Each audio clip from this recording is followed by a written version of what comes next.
Bonjour à toutes et à tous. Pour commencer, donc, moi, je suis Bastien Tavener. Un grand merci aux organisateurs, organisatrices de l'événement pour ce riche programme aussi qui va nous permettre vraiment d'appréhender toutes les différentes facettes de l'usability et surtout de partager nos expériences et nos pratiques. Et c'est intéressant c'est important d'avoir ce type d'événement pour cela. Donc, moi, je suis Bastien Tavener, je suis sociologue au Centre d'innovation et d'usage en santé, le CUS. Et plus particulièrement, je suis responsable de l'analyse des usages au sein des projets innovants de l'association, qu'on vous présentera dans quelques minutes. Et je laisse rapidement la parole à ma collègue, parce que je ne suis pas tout seul aujourd'hui, qui va se présenter. Bonjour à tous. Donc, je rejoins Bastien dans un premier temps pour les remerciements. Donc, moi, je suis designer de services de formation. Après, au CUS, j'ai plus un rôle de Labs Manager, médiatrice numérique. Donc, moi, je suis en charge de développer et créer un réseau de médiation numérique en santé. Voilà. Et je repasse la parole à Bastien. Donc, pour cette première intervention qu'on a voulu un petit peu générale, on ne va pas vous faire un cours magistral sur les grands défis du numérique en santé, sinon on déborderait largement le temps. Mais il nous semblait néanmoins intéressant, en introduction des différentes séances qui vont s'enchaîner, d'esquisser avec vous les enjeux et les pratiques de ce qu'on va appeler l'innovation centrée usager dans le domaine si particulier, comme vous l'avez rappelé en introduction, de la santé. Très bien. Ah, aussi, tu peux me passer. Euh, Donc pour avancer donc sur le programme rapidement, on commencera par parler de l'innovation centrée usager, de la notion d'innovation centrée usager et ses enjeux spécifiques dans le champ de la santé. Pour revenir ensuite sur la présentation du CUS, donc le Centre d'innovation et d'usage en santé et de ses missions. Et ensuite, on abordera le rôle et la place et les méthodes du design et de la sociologie au service de l'implication des usagers tout au long du processus d'innovation, en essayant d'aller assez vite, mais de vous présenter un petit peu les différents axes sur lesquels on intervient au CUS. Voilà, donc concernant donc l'innovation centrée usager, donc c'est un sujet qui est assez fédérateur, même si dans les faits, ça demeure un concept qui est largement polysémique, voire parfois un petit peu flou, selon si on considère la variété des contextes dans lesquels il est utilisé, il est mentionné, et cela au-delà de la santé. Ce concept d'innovation centrée usager, il cultive par ailleurs une certaine proximité avec des notions qui sont développées depuis 20, voire 30 ans et qui souvent se recoupent. On entend parler d'innovation ouverte, avec notamment l'idée que l'origine d'une innovation peut provenir de l'extérieur des frontières d'une entreprise. On entend parler d'innovation ascendante, avec pour notamment appuyer sur le fait que l'ingéniosité des usagers peut être le point de départ de processus innovants, qu'en innovant pour eux-mêmes, certaines communautés d'usagers peuvent changer des pans entiers économiques, organisationnels, etc. Ça recoupe aussi les notions d'innovation sociale, avec l'idée que l'implication des parties prenantes dans un processus d'innovation sociale, dans une visée de transformation sociale, sont des approches aussi importantes. Toutes ces approches au croisement desquelles se développe l'innovation centrée usager qui gagne progressivement du terrain ces dernières années, à la fois dans le développement de disciplines et de méthodes dédiées. On va en avoir un beau panel aujourd'hui, ergonomie, sociologie des usages, UX design, etc. Qui se développe aussi dans l'émergence de programmes publics de soutien à l'innovation, des programmes publics de financement à l'échelle nationale, régionale, qui mettent l'usager de plus en plus au centre des critères de sélection. Qui se développe aussi dans la multiplication de structures dédiées à la mobilisation, à l'implication, à l'analyse des usages, tels que les Living Labs, les tiers-lieux, etc. Et bien sûr dans les publications scientifiques, dans les milieux académiques. Donc, l'innovation centrée usager. Donc, une fois qu'on a dit ça, comment définir une approche qui est autant travaillée par l'entrelacement des concepts et des disciplines. Un des moyens d'y parvenir, c'est d'adopter finalement une définition assez pragmatique, permettant de distinguer l'innovation centrée usager par la façon dont elle s'observe et dont elle se pratique au quotidien par un certain nombre de disciplines et dans certains milieux innovants. Donc, on peut définir en ce sens l'innovation centrée usager comme un principe d'organisation et d'accompagnement du processus d'innovation qui serait articulé autour de trois niveaux interdépendants. Le premier, c'est bien sûr l'implication d'une population d'usagers réels lors des phases de conception ou d'expérimentation d'un produit-service innovant. avec toute la polysémie là aussi que les termes d'implication et de réel peuvent recouvrir. Deuxièmement, l'intégration de compétences spécifiquement dédiées à l'observation et à l'analyse des usages en vue de développer et d'adapter ces produits-services. Donc, on n'a pas, quand on parle d'innovation centrée usager, affaire seulement à des entrepreneurs qui se mettraient à la place de l'usager pour penser ses besoins. Et enfin, le partage et la mise en discussion des connaissances produites sur les usages au sein d'un collectif pluridisciplinaire, parce que par essence, l'usage est un objet d'étude qui est largement pluridimensionnel. Donc, une fois qu'on a précisé ça, pourquoi finalement innover avec des usagers dans le champ spécifique de la santé? On pourrait parler de ce sujet pendant des heures. On a choisi d'être assez synthétique, juste en dégageant ici 3 niveaux. Autrement formulé, pourquoi finalement ne pas laisser la recherche médicale et les progrès technologiques guider la feuille de route de la modernisation des systèmes de santé? Et pourquoi en fait faire les choses avec les usagers? Alors, si on se focalise sur un plan très macro-sociologique ou macro, l'innovation centrée usagée en santé fait écho à un ensemble de défis. Celui qui nous réunit aujourd'hui, garder l'humain au cœur des systèmes de santé. On peut penser aussi à la démocratisation des choix techniques, notamment dans un contexte où il y a une défiance de plus en plus grandissante par rapport aux institutions et aux institutions en santé notamment. Réduire les inégalités d'accès aux outils numériques, permettre leur appropriation par le plus grand nombre, etc. Si on se positionne à l'échelle un peu plus intermédiaire des organisations de soins, l'innovation centrée usager et l'implication des usagers renvoient aussi à des enjeux multiples qui renvoient notamment au fait de rendre performants les process de prise en charge des patients via la compréhension, comme vous le disiez en introduction, des parcours patients. Ça passe par le fait, par exemple, de vouloir augmenter le temps patient des soignants, des professionnels de santé, de soutenir l'autonomie des personnes fragilisées, de pérenniser et outiller les bonnes pratiques issues du terrain, d'améliorer la prise en charge des maladies chroniques, etc., etc. Tout un tas de défis que les praticiens de l'innovation en santé connaissent bien.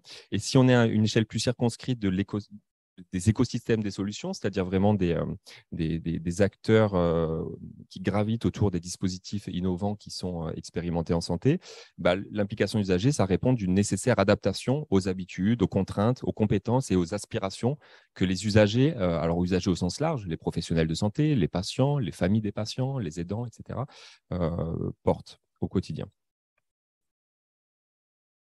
Donc, je laisse la parole à Marielle pour présenter le CUS.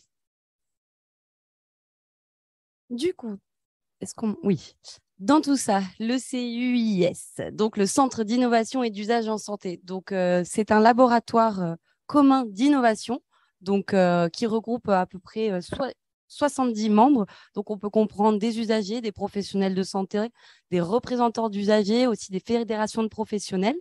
Donc, ce laboratoire commun d'innovation est dédié à la co-conception, l'expérimentation, mais aussi l'évaluation des dispositifs innovants en santé. Et donc, avec tout ça, nous menons et accompagnons des projets liés à toutes les thématiques, donc de bien-être, d'autonomie, de bien vieillir, de prévention aussi, et pour finir, de prise en charge des maladies chroniques. Donc, avec tout ça, le CUS a un peu un enjeu de centralisation, un rôle de hub qu'il a de par son ancrage et sa composition, comme je le disais un peu plus haut, qui reprend tous les usagers, comme l'a cité Bastien juste avant. Et donc, avec tout ça, on a aussi notre équipe pluridisciplinaire et opérationnelle, dans laquelle on a ce qu'on appelle des référents intervenants. Donc, par exemple, ça va être des personnes issues de différents corps de métier qui vont pouvoir apporter une contribution via leur expertise et avec leur sensibilité, sans que nous, on ait, par exemple, à intégrer en interne. Je vous prends un exemple très rapidement. Sur un projet innovant, on a besoin d'un cardiologue. Bien entendu qu'on ne va pas recruter un cardiologue. Au contraire, on va faire appel à sa connaissance sur son terrain à lui on a cet ancrage qui nous permet de mettre en place des moyens d'expérimentation, s'adapter, c'est mieux dit. Donc tout ça pour dire que ce qui nous permet de définir le CUS comme un lab ouvert, comme également Bastien parlait d'innovation ouverte un peu plus tôt. Nous, on s'inscrit dans cette volonté d'impliquer tous les protagonistes d'un système de santé et donc qui permet à chacun de contribuer, d'apporter leur propre sensibilité desquels on ne pourrait pas parler sans eux. Voilà, je peux tourner. Donc, très rapidement, depuis sa création en 2010, donc le CUS a maintenant 12 ans, on a pu développer une méthodologie. Donc, bien sûr, on s'inspire de plusieurs processus d'action et méthodologies connues de l'innovation et des designers. On ne se dit pas, voilà, on n'a pas la méthode, mais en tout cas, on vous présente la nôtre. Donc, je vais passer très rapidement parce que ici, l'idée, c'est plus de vous donner des exemples concrets à chaque étape. La seule chose qu'on tient à préciser, c'est que bien entendu, toutes ces étapes ne sont pas bornées, cloisonnées et encore moins figées dans le processus, hein. Chaque étape peut inclure une ou plusieurs boucles d'itération. Et donc, on va vous présenter. Donc, je vais vous commencer avec l'idéation. Je vais faire un rappel très rapide parce que je suppose qu'ici, on a pas mal de gens qui ont déjà une idée ou leur idée du moins. Donc, l'idéation, pour moi, c'est le fait de générer des idées grâce à un processus créatif. Ça, c'est une définition telle quelle. Mais elle prend forme surtout grâce à un ensemble d'outils. Et c'est là, selon moi, que le designer a sa part de sensibilité à intégrer en fonction du projet duquel il s'agit, des usages, des usagers et des besoins collectés. Et donc, par exemple, et pardon, j'ai perdu le fil, j'arrive tout de suite. Oui, donc ici, en l'occurrence, on avait l'exemple du créaton, mais pour mieux imager celle-ci, j'ai par exemple l'exemple d'un professionnel, un médecin généraliste qui s'adresse à nous après avoir relevé pas mal de points de blocage dans son action, dans son activité au quotidien. Et ben nous, il va pas forcément avoir à réussir à les formaliser. Et ben nous, c'est à ce moment-là qu'on va venir l'accompagner, formaliser ses besoins, car on a une approche qui s'adapte à l'avancement du projet. Et donc, à ce moment-là, cette étape d'idéation, l'idée, c'est de venir enrichir une idée existante pour pouvoir lui donner du volume de plus en plus et de façon collaborative. Je repasse le micro. Bon, pour pas exploser le temps, j'irai assez vite sur les prochaines étapes. Donc, comme l'a dit Marielle, hein, ce ne sont pas des étapes qui se suivent de façon tout à fait logique et linéaire dans la réalité. Au contraire, c'est plutôt des axes de travail. Le prochain, c'est la co-conception. Donc, lorsqu'on parle de co-conception, c'est-à-dire de distribution des efforts de conception entre des équipes, par exemple, de développement et des usagers co-concepteurs, on pense souvent à des dispositifs à haute technicité embarquant des savoirs et des savoir-faire pointus pour la conception et l'adaptation incrémentale d'interfaces, d'algorithmes, de hardware, etc. C'est par exemple le cas d'un projet réalisé par le CUS avec la startup My Data Model qui visait à la co-conception via un design sprint de plusieurs jours d'une solution basée sur l'IA pour aider la recherche scientifique. Mais la co-conception, elle peut aussi porter sur des outils, entre guillemets, plus low-tech, qui ne sont pas forcément technologiques.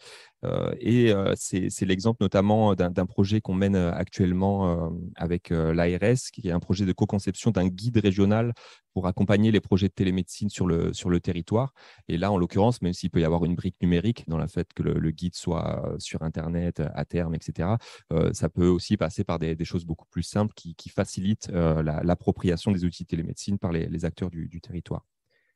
On peut passer à la slide suivante.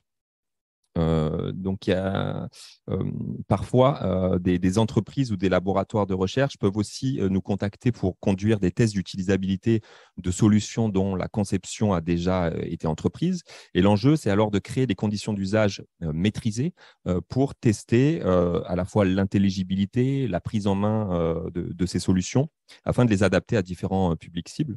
Par exemple, pour aller vite, en septembre, j'ai participé au développement d'une application mobile destinée aux médecins généralistes pour lesquels on a recréé des conditions de consultation médicale avec des vrais médecins et des patients partenaires qui utilisaient une nouvelle application mobile qui est destinée à prescrire des services numériques aux patients. Voilà, je pourrais en parler plus en détail si vous voulez par la suite.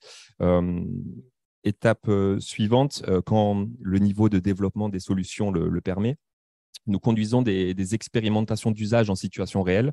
Là, c'est vraiment cet axe qui concentre la plus grande part de mon intervention à titre personnel au sein du CUS. Il s'agit alors d'observer et de comprendre les conditions réelles d'usage d'usagers impliqués et des interactions entre différents types d'usagers autour de dispositifs sociotechniques, d'identifier des freins et des leviers de pérennisation des usages, voire d'identifier des détournements d'usage, des usages non anticipés qui pourraient être susceptibles d'être porteurs pour développer l'intérêt d'une solution et de ses publics. Je serai par exemple demain à Aix-en-Provence dans le cadre d'un projet d'expérimentation d'usage en situation réelle d'une solution visant à, si tu peux revenir sur la slide précédente, voilà, une solution qui vise à transporter des produits de santé sensibles via un robot. Rapidement, ensuite, le CUS est aussi mobilisé sur des projets d'évaluation de dispositifs qui, eux, sont déjà déployés depuis un certain nombre de temps dont il s'agit d'objectiver la portée et d'identifier éventuellement des pistes d'amélioration. C'est ce que nous avons fait récemment aussi dans le cadre d'un projet d'évaluation d'un dispositif de prévention numérique auprès des élèves de cycle 3, donc des CM1, des CM2 et des 6e. Et c'est ce qu'on fait régulièrement autour de dispositifs qui sont déjà bien ancrés, mais dont il y a un besoin vraiment. Alors, ça peut être pour alimenter le dialogue avec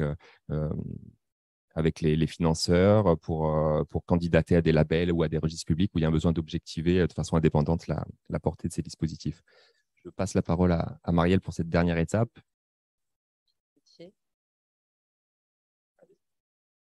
Ultra rapidement, pour finir, une fois l'évaluation réalisée, nous, on a intégré ce qu'on appelle l'accompagnement à l'appropriation.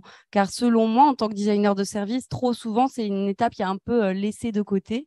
Il s'agit bien, bon, c'est bien beau de développer des outils, des dispositifs, de les évaluer. Encore faut-il que les utilisateurs finaux, quels qu'ils soient, se les approprient.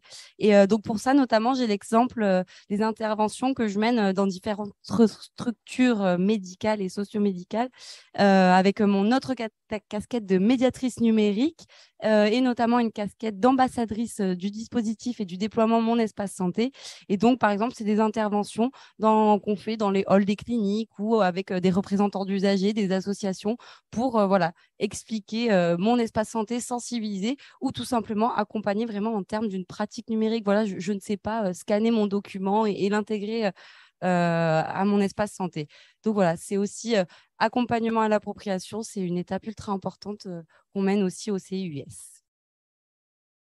Voilà, et peut-être un dernier mot pour ouvrir à la discussion avant de déborder trop sur le programme. Donc, pour conclure, un des principaux enjeux de l'innovation, les professionnels de l'usage ne sont pas toujours les meilleurs usagers des technologies. OK, merci. Et donc, un des principaux enjeux de l'innovation, je disais, et plus particulièrement de l'innovation en santé, c'est l'adaptation. C'est assez bateau de le dire. L'adaptation à quoi? Ça peut être au cadre réglementaire qui évolue, aux crises sanitaires, on l'a vu ces dernières années, aux attentes et aux aspirations nouvelles des patients comme des nouveaux praticiens aussi, avec des générations de praticiens qui n'ont pas forcément les mêmes usages et les mêmes propensions à participer à ce type d'aventure collaborative. Et en appelant à une approche inclusive, collective, par le bas, etc., l'innovation centrée usagée permet de soutenir ces efforts d'adaptation en ne laissant aucun point de vue sur le côté. Et en parallèle, donc comme le disait Marielle, des compétences complémentaires, qu'elles soient internes ou externes quand on fait appel à des partenaires, permettent vraiment cette adaptation. Et loin d'être cloisonnées, donc les étapes qu'on vous a présentées succinctement, finalement, dans la réalité, elles sont souvent bousculées par le niveau de maturité des projets, par les différentes itérations qui sont réalisées. Et c'est d'autant plus vrai concernant les solutions numériques qui occupent une place prépondérante aujourd'hui dans les écosystèmes de santé et dont l'enjeu est de permettre aujourd'hui aux usagers d'y développer à la fois des prises, c'est-à-dire pour pas que ça devienne des boîtes noires sur lesquelles ils ne peuvent pas intervenir, et d'y injecter du sens en étant impliqués dans les différentes étapes qu'on vous a présentées. Voilà, je vous remercie.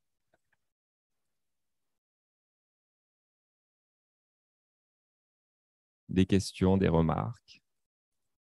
Oui,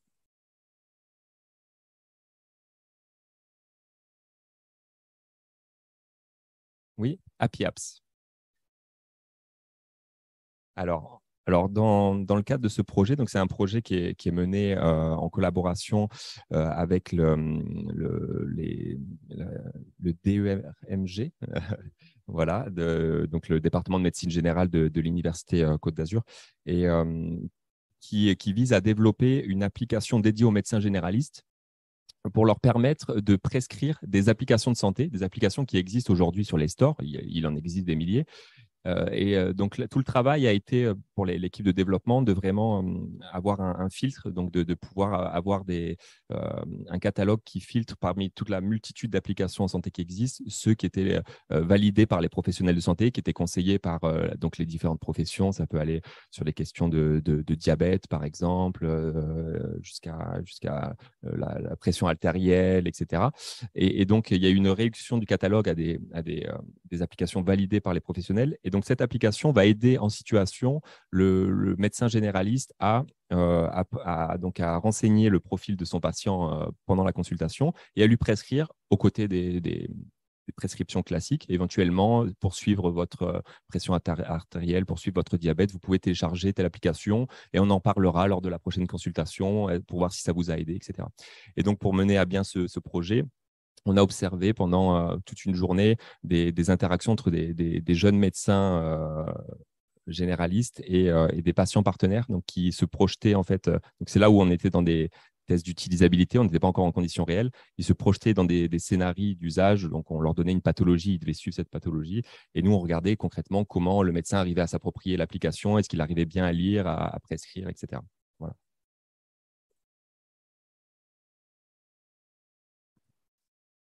Oui. Oui, alors là, pour ce projet-là, on avait collaboré notamment avec le CI3P, le Centre d'innovation et de patients partenaires, ouais, et qui avait justement dans son réseau des patients qui ont différents profils pathologiques, mais qui ont vraiment cette expérience de la consultation médicale et du coup qui savaient très bien se projeter pour poser les questions pertinentes, pour jouer leur propre rôle quelque part. Au-delà de ça, je ne m'étalerai pas sur le sujet parce qu'on a une collaboratrice qui est son rôle de parler de notre écosystème. On a une gouvernance dans laquelle on a un collège qui est représentant d'usagers.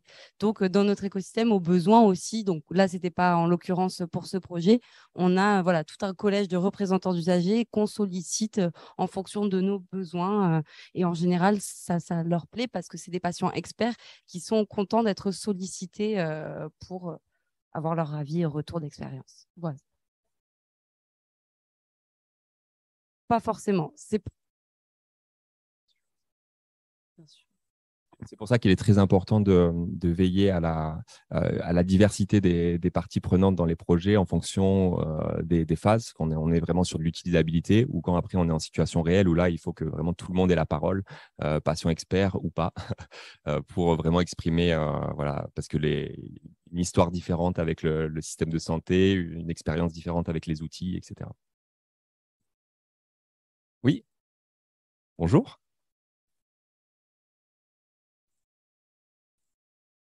Pardon. Alors la phase. Prendre l'outil en main. Non, je te laisse. Oui, et c'est surtout une question de pérennisation des usages. C'est-à-dire que quand on est sur l'utilisabilité, effectivement, on peut observer des choses de l'ordre de est-ce que les interfaces sont intelligibles? Est-ce que tout le monde comprend bien les enjeux de l'usage? Est-ce qu'il arrive à aller au bout de son projet d'usage, etc. Mais ensuite, souvent, dans le temps, il peut y avoir un abandon de l'usage. Et par appropriation, il y a à la fois le côté pérennisation de l'usage, mais il y a aussi le côté, on parlait rapidement de détournement d'usage, il peut y avoir aussi le côté de faire des choses qui n'étaient pas anticipées par le scénario d'usage initial et qui peut donner lieu à des usages eux-mêmes innovants qui peuvent être l'objet d'adaptations, etc.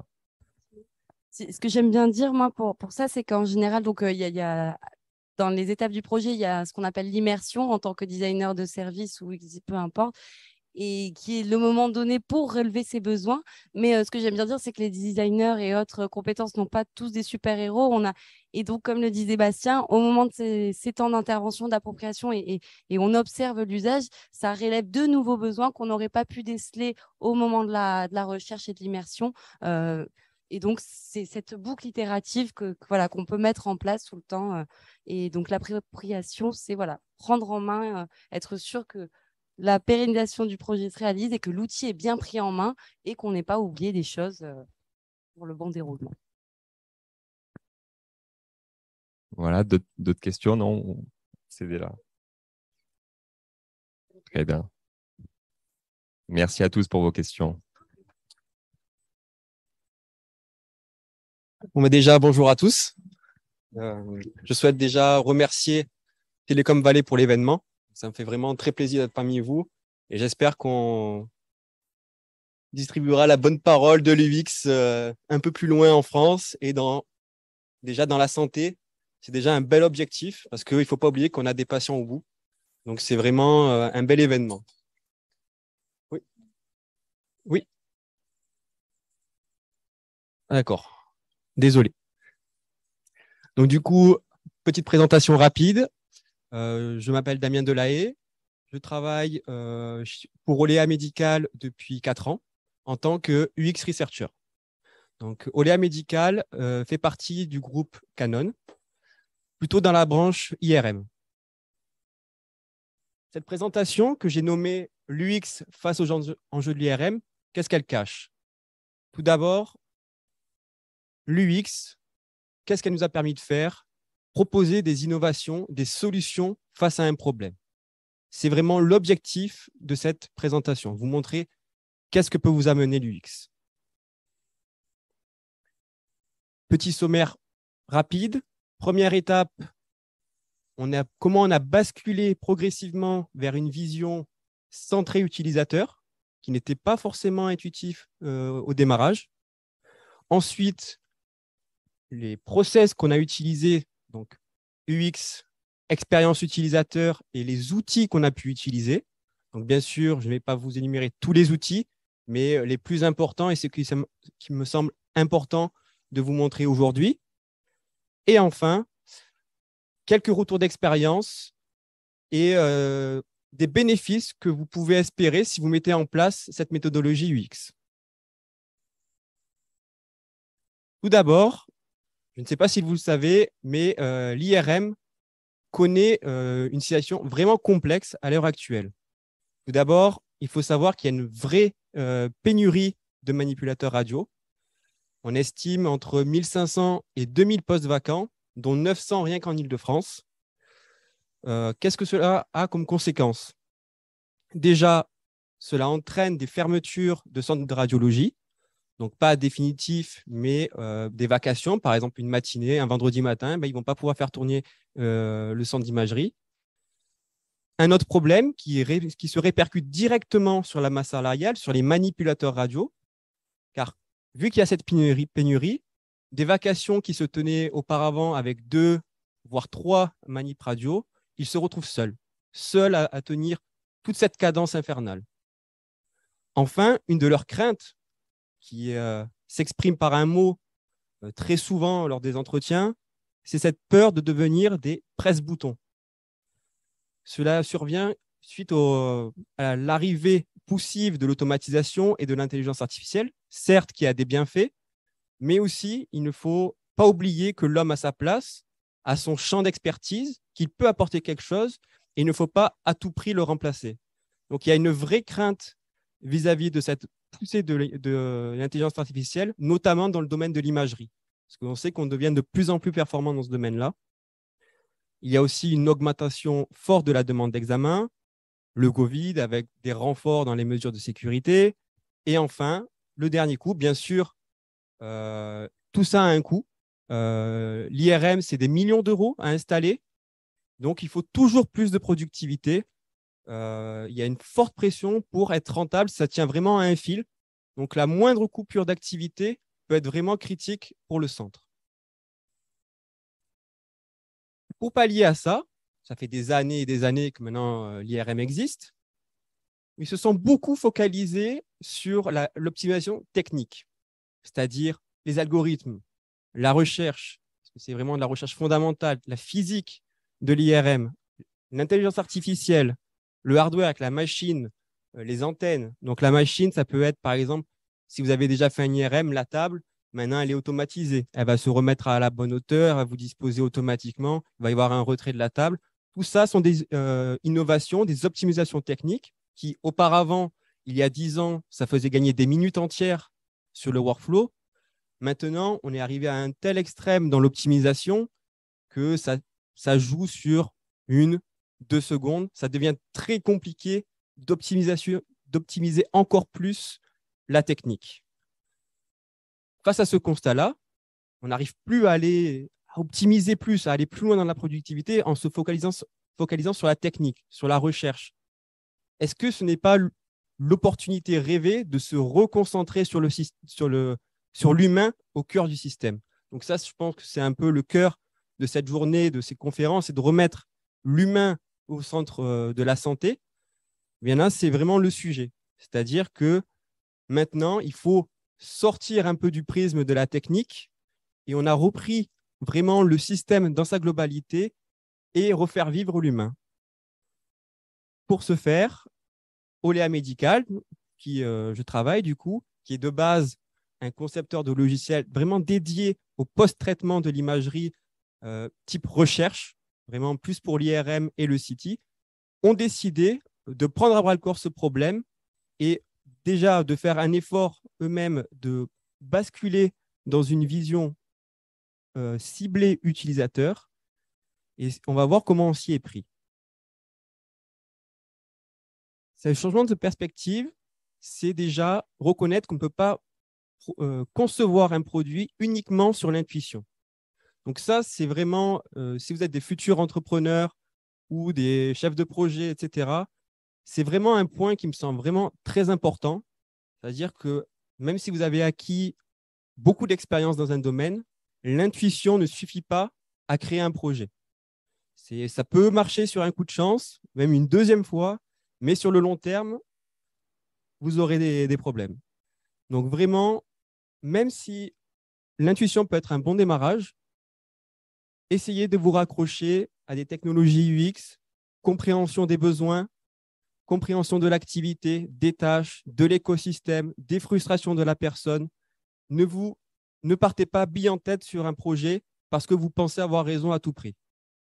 Donc là, on a vraiment essayé de réanalyser l'activité et on imaginait que cela pourrait nous mener potentiellement, pas forcément, mais à une opportunité. On n'a pas voulu créer un produit et le forcer à le rentrer dans un marché. On s'est dit, nous, on veut travailler pour l'IRM, on veut sauver des vies. C'est notre point de départ. Regardons ce qui se fait. On voit que du côté technique, on ne peut plus rien faire. Voyons voir du côté de l'humain. Allons parler aux manipulateurs radio. Allons comprendre ce qu'ils vivent actuellement, pas par des experts qui nous sont décorrélés de la pratique réelle, que ça fait 10 ans qu'ils sont dans des bureaux, pour parler un peu vulgairement. Mais voilà, allons rencontrer les gens qui travaillent et essayons de découvrir des opportunités. Donc là, c'est la première phase. On va rentrer dans une première phase. On sait que, voilà, on a une intuition. Donc là, je reviens quand même sur ça. On avait cette intuition qu'on pouvait faire quelque chose. Donc, on est allé rencontrer les utilisateurs. Mais d'abord, il fallait créer une équipe. C'est la première étape. Donc, tout d'abord, on a eu un programme manager, un project manager, un product owner et un architecte dev. Et première fois dans l'histoire d'Olea, on a fait intervenir un UX researcher, c'est moi. Voilà.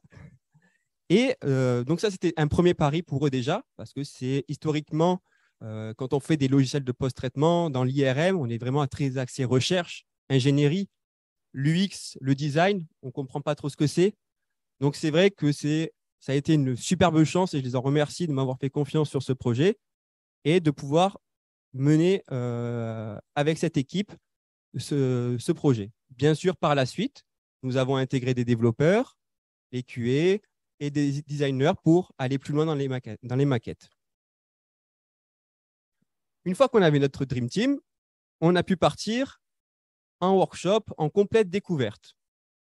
Donc là, encore une fois, je ne sais pas si vous avez vu, mais 3 de mes collègues étaient d'anciens manips. Donc, on va se dire, ah, mais peut-être que là, il va y avoir des biais, ils ont peut-être déjà leurs idées, etc. Alors, pour le coup, on a vraiment fait là, pour ce workshop, 2 jours entiers avec une dizaine de manips de différents environnements. Donc, ceux qui étaient plutôt recherche, d'autres qui étaient plutôt cliniques, avec 2 ans d'expérience, 30 ans d'expérience.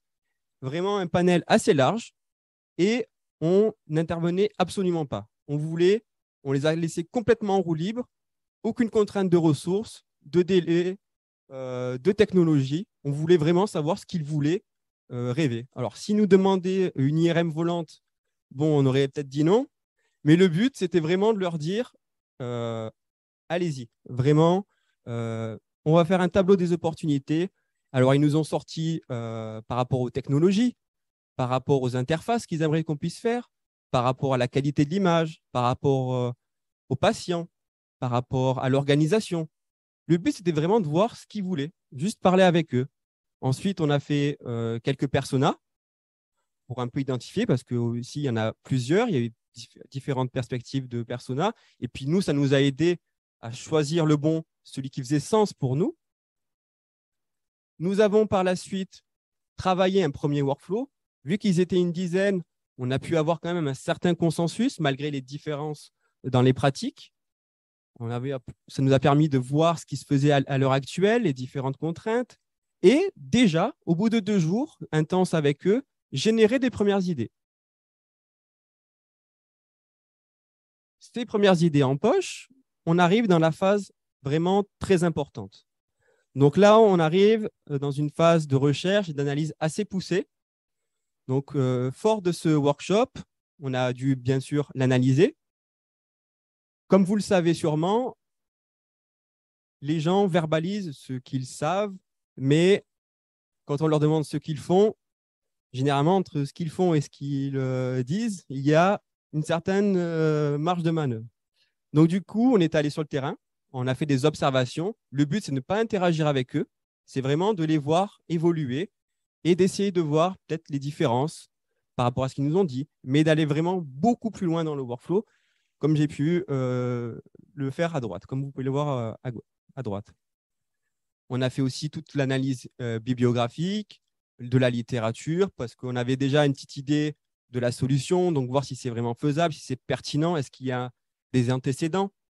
Et là, c'est vrai qu'on a pu faire des corollaires avec d'autres milieux, donc hors santé, où ça a été introduit, où il y a de superbes effets, et on s'est dit qu'en plus, l'activité était au final extrêmement similaire, et c'était vraiment très intéressant de faire le parallèle.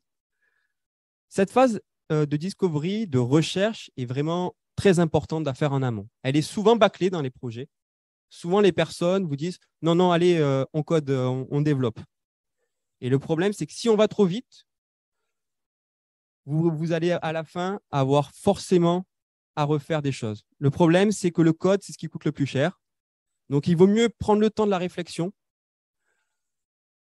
Quitte à perdre un mois, ce n'est pas perdu. C'est difficile à faire comprendre au CEO, au directeur, de dire bah oui, on va prendre un mois pour réfléchir, bien réfléchir notre priorisation, bien réfléchir notre orientation du produit, être sûr de ce que l'on veut proposer et ne pas aller trop vite dans le code. D'accord? Donc ici, c'est là où on a fait notre découverte majeure. Donc là, si vous pouvez voir dans le workflow, à gauche, il y a le premier patient, au milieu le deuxième patient et à droite le troisième patient. Et comme vous pouvez voir, ils se superposent. C'est-à-dire que lorsqu'il fait l'acquisition, donc c'est-à-dire que pendant que le patient est dans la machine, il doit gérer 3 temporalités. Le patient précédent, le patient actuel qui est dans la machine et le patient suivant. Pendant que le patient est en train d'être dans la machine, il doit finir le dossier du patient précédent et aussi aller préparer le patient suivant parce qu'il ne faut que jamais la machine s'arrête. Donc, du coup, vous imaginez avec les problèmes qu'on a dit, quand il se retrouve seul, ça devient vite compliqué. Et c'est là que si on n'avait pas reconsidéré l'humain au cœur du système, si on n'avait pas pris le temps de reanalyser tout ce qu'il faisait, on serait passé complètement à travers ça. Ensuite, on commence à avoir nos premières idées, on va les approfondir. Donc là, notre idée, c'était d'introduire un nouveau dispositif médical pour répondre aux problèmes rencontrés par le personnel. Parce qu'il doit courir dans tous les sens, accumuler énormément de données, aller parler d'un patient, retourner à la console, rendre des informations, les mouvements, etc.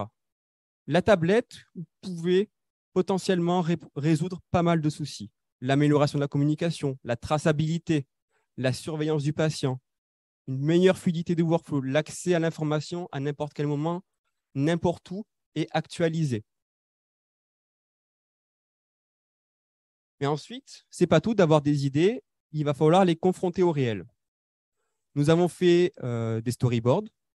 Donc ça, c'est un outil que je vous recommande, qui est particulièrement percutant, notamment si vous avez besoin de communiquer en interne ou en externe, ou même à vos utilisateurs, vos futurs utilisateurs. Pourquoi? Parce qu'au-delà des mots, parfois les images, les personnes vont pouvoir plus facilement se projeter dans votre idée produit. Et enfin, des maquettes. Donc tout ceci, ça nous a permis de faire nos premiers tests avec nos utilisateurs, avoir leurs avis. Est-ce que c'est viable?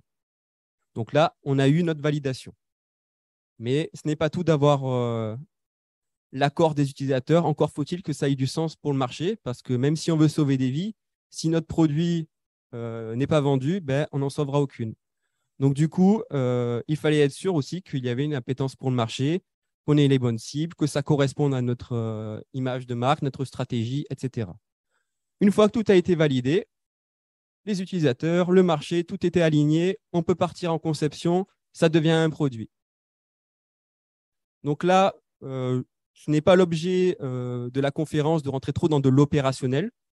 Donc je vais rester assez bref comment on a fait rentrer l'UX au sein des process de développement d'Olea. Donc on a fait rentrer un process standard du UX. Je vais juste vous alerter sur 2 points critiques. Itérer, itérer, itérer. Donc ça va être la slide prochaine. Et ensuite, ne pas partir en code tant qu'on n'a pas atteint la qualité requise. Donc, c'est-à-dire, vous allez itérer et dès que vous sentez que vous arrivez à la qualité requise, chacun a ses standards. Ça dépend aussi le produit, etc. Vous pouvez partir dans la phase de code.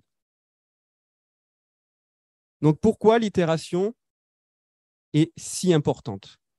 Ici, vous avez 3 versions de notre produit qui ont exactement le même cahier des charges, les mêmes fonctionnalités. Et pourtant, la première aurait fait un flop et la dernière marche, alors qu'il y a exactement les mêmes éléments. Ben, tout simplement parce que dans la troisième, l'utilisateur nous a fait ses retours et nous a permis d'obtenir la qualité désirée. Dans le premier, il y avait des problèmes notamment sur la navigation horizontale, etc. On a corrigé. Le deuxième, honnêtement, on était plutôt content. On avait, par rapport à la cible, on était suffisamment dirigiste. On semblait qu'on était assez flexible, que ça correspondait, il y avait tous les éléments. Et cependant, dès que ça a été testé, on a vu que ça ne marchait pas. La navigation, les éléments sont bons, mais la navigation ne marche absolument pas. Et enfin, la troisième itération, on a réussi à avoir le bon curseur entre le guidage et une certaine fermeté dans la navigation. Donc voilà, d'où l'importance de l'itération. Si on ne confronte pas aux utilisateurs, une fois que ça sera développé, si on avait développé au bout de du premier produit, ça aurait fait mal. Conclusion de cette expérience, eh bien, nous avons réussi, avec un petit groupe, à tout de même réussir à innover dans un domaine dominé par des très grands groupes. Donc, c'est possible. Il suffit juste d'employer la bonne méthode et de s'intéresser aux utilisateurs. Donc, on a réussi à créer un produit innovant. Donc, il a été vraiment créé. Donc, c'est commercialisé. Cela a permis de justifier l'intégration de l'UX. Maintenant, nous avons même un département de conception au sein de l'entreprise. Et maintenant, nous avons implémenté l'UX dans tous les projets. Et pour ceux que ça intéresse, nous allons sortir un nouveau produit pour les radiologues cette fois-ci et avec de l'UX. Quels sont les retours sur investissement que vous pouvez attendre en intégrant de l'UX?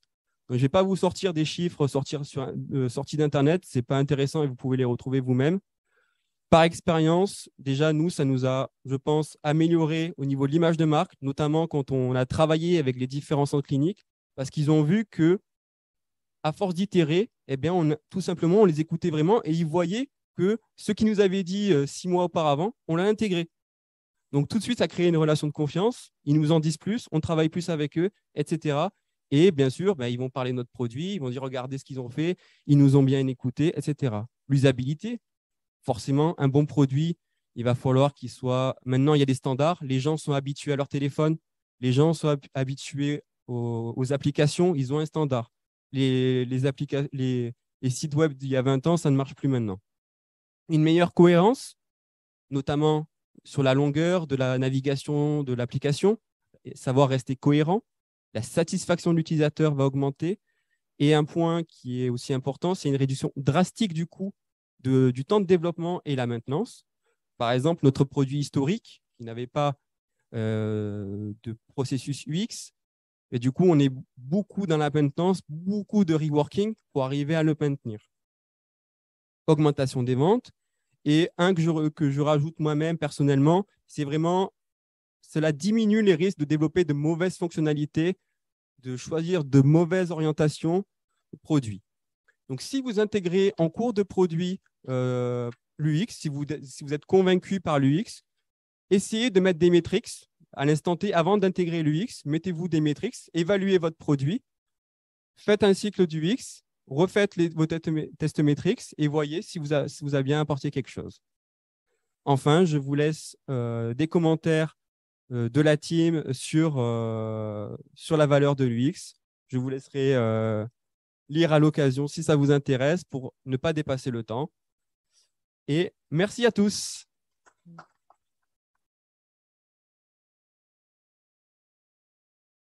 Si vous avez des questions.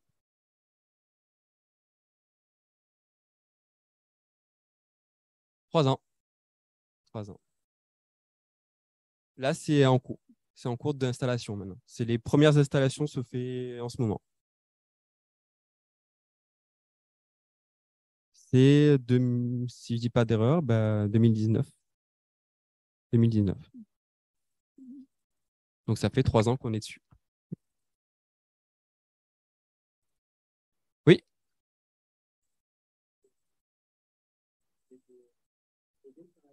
Alors, il y a différentes étapes. Ça, c'est une question très intéressante.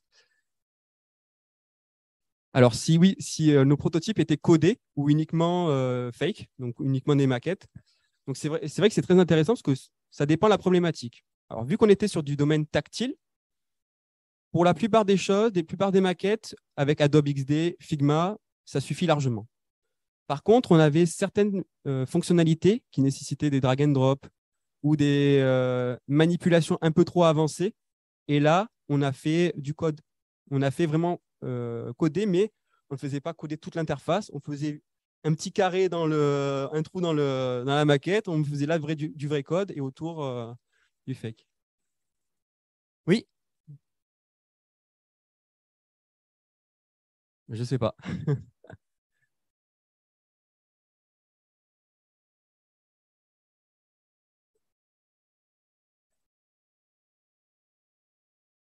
Oui.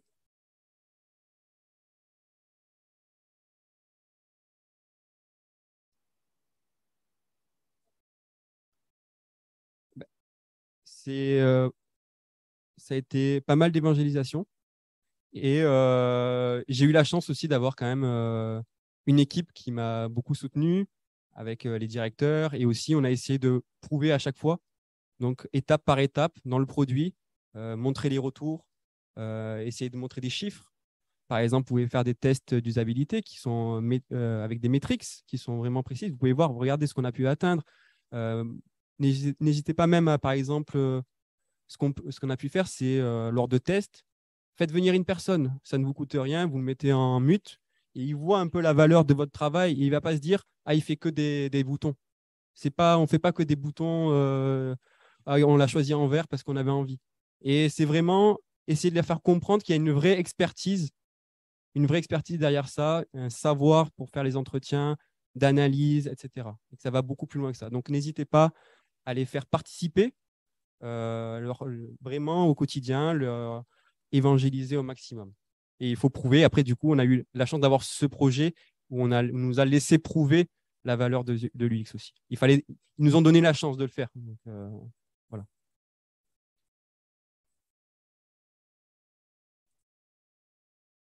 Oui. Oui.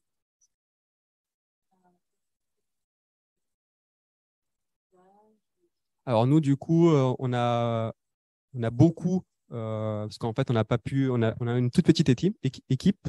Donc là, ce qui est sorti, c'est une première version, mais on a énormément de improvement en stock qu'on a pu donner à Canon, du coup, et après, ça sera à eux après de gérer, parce que ça marche comme ça, c'est spécial, mais c'est eux qui m'en ont la main sur le produit.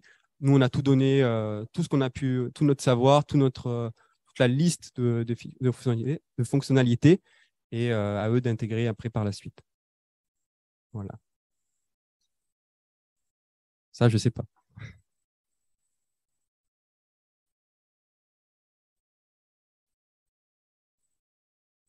Oui,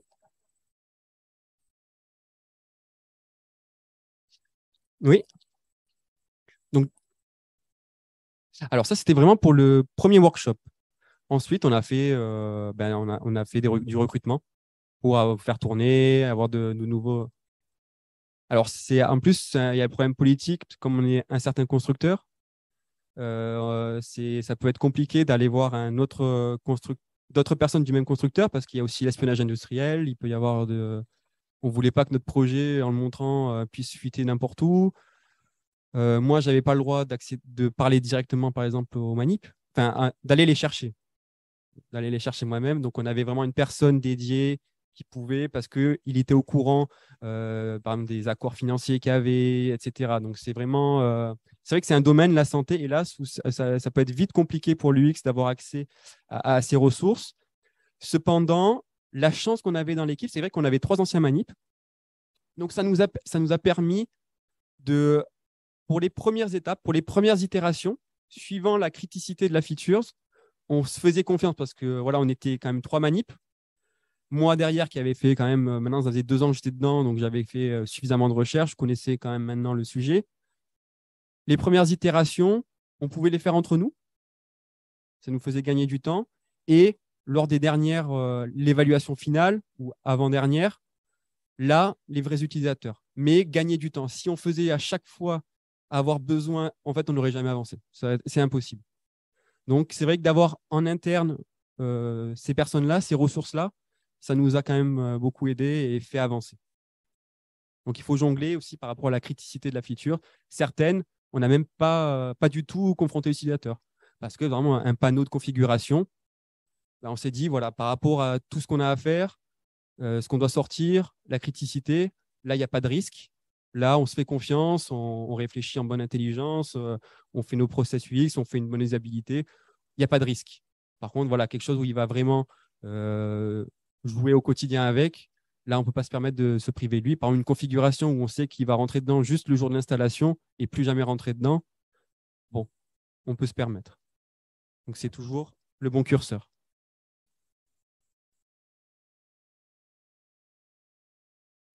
Ah,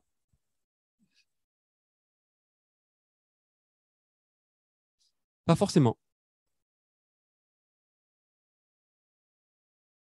Ça ne se fait pas comme ça. Un tel produit ne se fait pas comme ça. Et nous avions des contraintes politiques aussi, parce donc on fait partie de Canon. Donc, il fallait aussi avoir l'aval à chaque fois, la stratégie, etc. Et donc, il y a eu toute une première partie. Alors après, ce que je n'ai pas dit, c'est que cette solution tablette faisait partie d'un tout. Il y a une autre partie que je ne parle pas, mais c'était un bien plus vaste projet. D'accord. Mais les itérations, parce qu'en fait, alors si je peux vous remontrer le produit, ça va vous donner un peu plus d'idées pourquoi tout ce qu'il fallait. Donc là, vous avez les 3 écrans principaux. Donc vous avez la worklist, je ne sais pas si vous voyez un peu, donc c'est la liste patient du jour de la personne. Ensuite, il y avait tout le dossier patient à imaginer, à traiter, etc. Et la partie aussi monitoring qu'on appelle, c'est la surveillance du patient en temps réel. Et tout ça, parce qu'on avait mis la barre haute aussi en termes d'exigence envers nous-mêmes et pour les utilisateurs. Donc, c'est vrai qu'on a pris le temps. On a pris le temps de bien faire les choses. On n'avait pas forcément une contrainte forte pour sortir à une telle date. Donc, c'est vrai qu'on a pu itérer. On a pu aller jusqu'à ce niveau-là. Donc, 3 ans, ce n'est pas 3 ans d'itération. Il y a eu là, ça fait 1 an Oui, oui.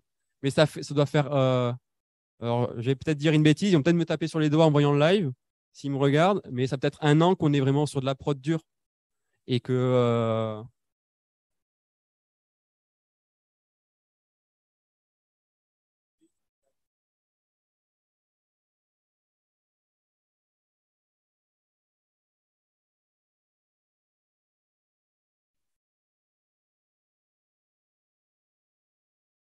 Après, tout dépend. Votre cycle, ça va tout dépendre de ce que vous attendez à l'arrivée. Donc, c'est vrai que nous, en fait, il faut le voir. Vous pouvez l'avoir une première fois, ce cycle, de manière très macroscopique, très niveau projet, très niveau stratégique. Donc, ça, c'est vraiment une recommandation que je pourrais avoir. Même- C'est vraiment pour être sûr que ce soit en accord avec votre stratégie, être sûr que le produit et les principales chaînes fonctionnelles soient cohérentes. On ne va pas rentrer dans le détail. On s'en moque qu'il y ait possibilité de supprimer. Voilà, c'est les principales chaînes fonctionnelles. Qu'est-ce qu'on veut? Qu'est-ce qu'on en va atteindre? Est-ce que c'est aligné avec nos stratégies? On peut faire quelques itérations, quelques maquettes pour un peu susciter l'appétence de la direction, d'investisseurs aussi. Parce que ça, dès qu'on a un peu de concret, de suite, ça devient un peu réel aux yeux, tout le storyboard, faire des petites maquettes, ça ne coûte rien. Donc, vraiment, prendre le temps de faire peut-être ce premier jet, ce premier cycle UX très macro, très niveau projet. Et quand vous rentrez, alors là, je ne suis pas rentré au niveau opérationnel, mais c'est vrai que toute cette phase, on a les phases d'idéation, de génération d'idées et d'évaluation. Certaines demandaient une itération. Une itération, on était déjà dans le bon, on valide directement. Certains, on devait faire 2, 3 fois. Et c'est surtout, après, voilà, il y a des sujets, une navigation d'application. On est obligé là d'être vraiment certain de ce qu'on fait. Ça va être critique, ils sont mobiles, ils sont en train de bouger. Il y a certaines choses où on ne peut pas se permettre de faire de l'à peu près, mais il y a certaines fonctionnalités, en un coup, ça suffit. Donc, c'est votre cure. Oui, c'est ça. Et après, on descend dans la production, on refait le cycle. En fait, on le refait, mais à niveau micro, au niveau features, même au niveau features. C'est-à-dire, par exemple, la features worklist, on refait tout un cycle UX dessus. On sait qu'on doit faire une worklist, mais alors, qu'est-ce qu'on affiche? Qu'est-ce qu'on affiche? Qu'est-ce que vous voulez comme information patient? Dans quel ordre? Quelle couleur? Comment? Et là, tout refaire, on refait des cycles. Et ça, c'était juste pour ça. Donc après, pour chaque fonctionnalité, on a fait un cycle UX. Donc ça fait du travail. D'où le temps.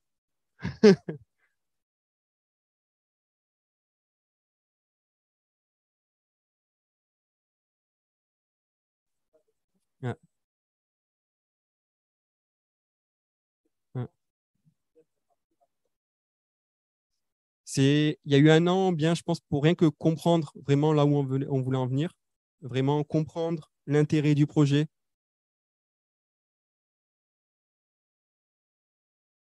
Et après, c'est à notre responsabilité de le prouver aussi. C'est de montrer aussi que c'est. Allez, on va laisser. Merci.